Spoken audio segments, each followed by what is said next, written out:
What's up guys, welcome back to another video. In this video, I will show you how to fix UAE Pass face recognition not working. So, if you're having problems with UAE Pass here and face recognition is not working, well, there are going to be a few things that you could try here. So, first thing that you want to do here is want to make sure that your internet connection is stable.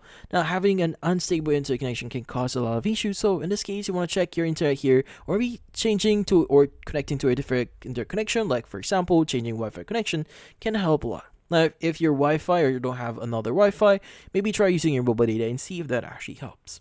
Now, another thing that you could try doing here is you want to make sure that your app is fully updated. Now, some features and some capabilities might be broken due to some patch that they made here. So in this case, you want to go ahead, open up Google Play Store here, search here for UAE Pass here, and just click on the install button that you see here, or update button once you see it. But in this case, just wait for the update complete, and once you've done that, go ahead and see if that solves the issue. Now, another thing you could try doing here is you want to make sure that you've given the correct permissions for the UAE Pass app here. So you want to press and hold on the app itself, click on the eye icon, and just click on the option here that says app permissions. Now, in here, you want to go and just make sure that all the permissions that you see here are allowed. So in this case, just click on camera here and click on allow only while using the app. And just go back here and do the same thing for all the permissions that you see here. Now, once you've done that, go ahead and restart it and see if that solves the issue.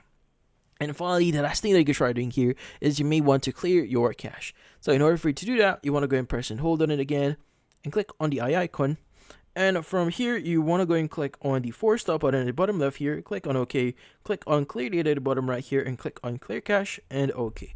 Once you've done that, restart your phone here and open it up and see if that solves the issue. So if you found this video helpful, don't forget to leave a like or maybe subscribe to our channel. Thank you for watching.